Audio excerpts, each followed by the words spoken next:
નમસ્કાર દર્શક મિત્રો, કરુણા ટોક્સમાં આપનું સ્વાગત છે. વંદે ગૌમાતરમ. દોસ્તો, આપણી પાસે હવે ચેટ જીપીટી જેવું એક સરસ મજાનું હથિયાર છે. તો આપણા મનમાં કોઈ પણ સવાલ આવે, કોઈ પણ વિષયનો, આપણે તરત જ ચેટ જીપીટીને પૂછી નાખીએ છીએ. એટલે બે વસ્તુ છે એમાં. એક તો ઘણી વખત સાચો જવાબ મેળવવા માટે આપણે ચેટ જીપીટીને પૂછીએ છીએ, ત્યારે ગમત ખાતર પૂછીએ છીએ, રમત કરવા ખાતર. તો આજે મેં પણ ચેટ જીપીટીને ગમત ખાતર આમ તો પ્રશ્ન પૂછી નાખ્યો છે.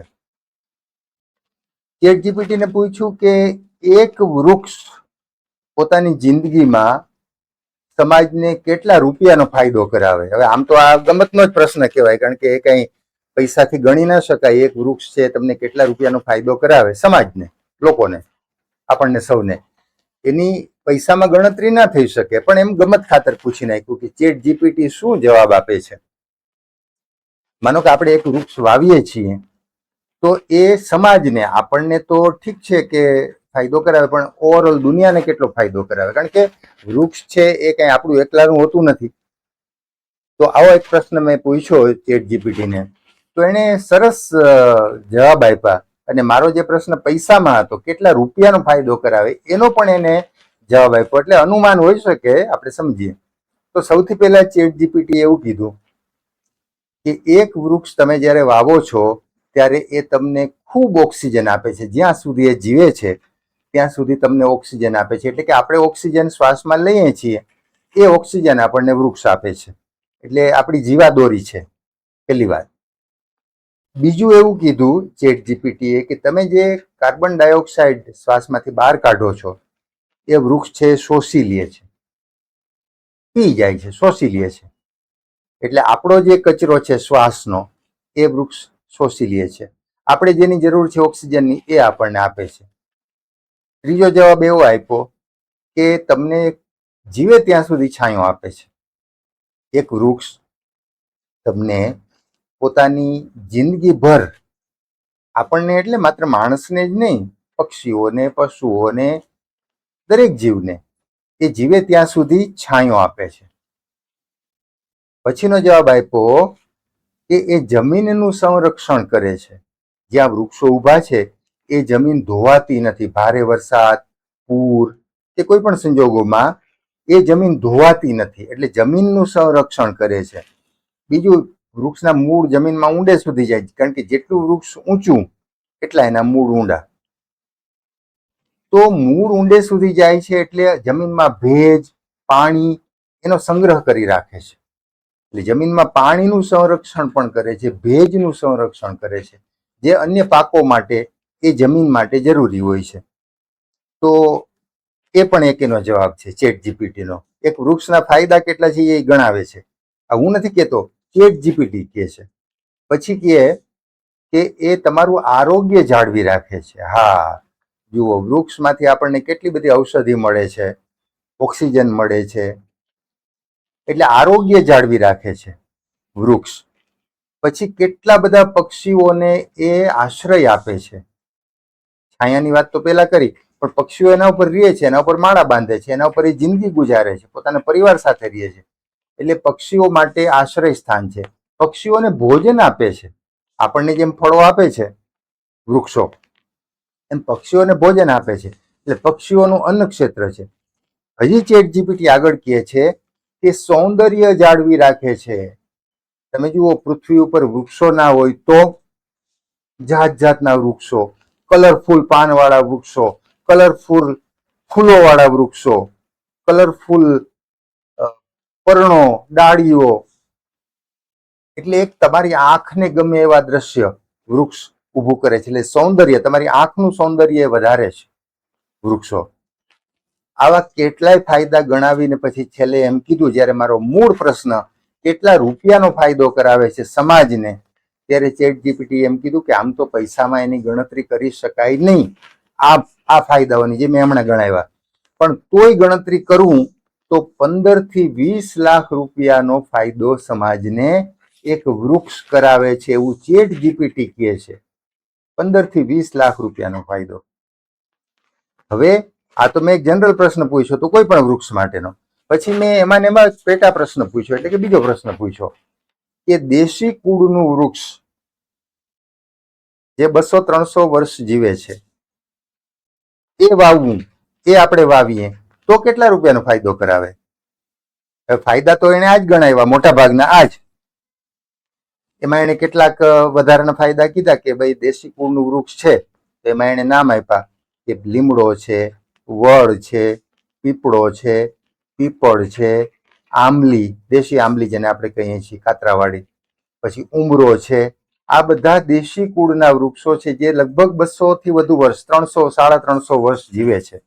આ બધા વૃક્ષો દેશી કુળના. તો એને કીધું કે એ જીવસૃષ્ટિ માટે બહુ જરૂરી છે, મધમાખીઓ માટે બહુ જરૂરી છે આ બધા વૃક્ષો.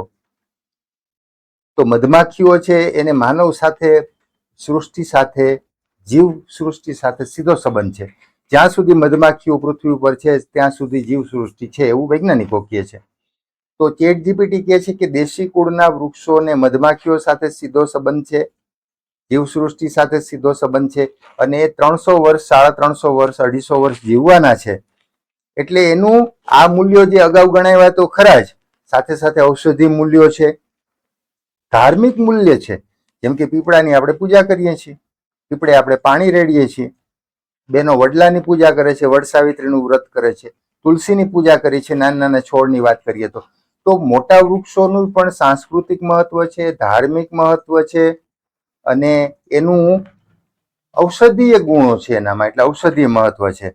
તો આગલા જે વૃક્ષોના ગુણો ગણાવ્યા હતા ચેટ જીપીટીએ, એમાં દેશી કુળ વાળો પ્રશ્ન પૂછ્યો તો કેટલાક ગુણો ઉમેરી દીધા, જે આ બધા ધાર્મિક, સાંસ્કૃતિક, ઔષધિ, આ બધા ગુણો એને ઉમેર્યા. પછી મધમાખીઓ વાળી વાત ઉમેરી દીધી, જીવસૃષ્ટિ વાળી વાત ઉમેરી. અને મેં જયારે એમ પૂછ્યું, મારો અગેન પ્રશ્ન, બીજો પ્રશ્ન એ જ હતો કે પૈસામાં, રૂપિયામાં કેટલો ફાયદો કરાવે સમાજને દેશી કુળનું એક વૃક્ષ? તો ચેટ જીપીટીએ કીધું, પેલામાં 15 થી 20 લાખ રૂપિયાનો ફાયદો કીધો હતો કોઈ પણ વૃક્ષમાં. દેશી કુળનું જયારે પર્ટિક્યુલર પ્રશ્ન પૂછ્યો ત્યારે ચેટ જીપીટી એવું કીધું કે દેશી કુળનું એક વૃક્ષ તમને 1 કરોડ થી લઈને વધુ કરોડ રૂપિયાનો ફાયદો કરાવે છે. આ મારો જવાબ નથી, ચેટ જીપીટી નો જવાબ છે. આપ પણ એને પૂછી શકો છો આ પ્રશ્ન, તો એની પાસે આ જવાબ છે.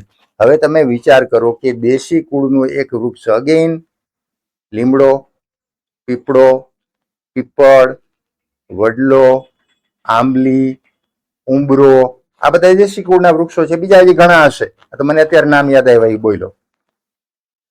આ વૃક્ષ તમે એક વાવો છો તો 300-350 વર્ષ જીવે છે, 300-350 વર્ષ ઓક્સિજન આપશે, એટલા વર્ષ કાર્બન ડાયોક્સાઇડ શોષી લેશે, એટલા વર્ષ આપણને ઔષધિ આપશે, છાંયો આપશે, પક્ષીઓને આશરો આપશે, પક્ષીઓને અન્નક્ષેત્ર બનીને જમાડશે, ફળ આપશે, આપણને ફળ આપશે.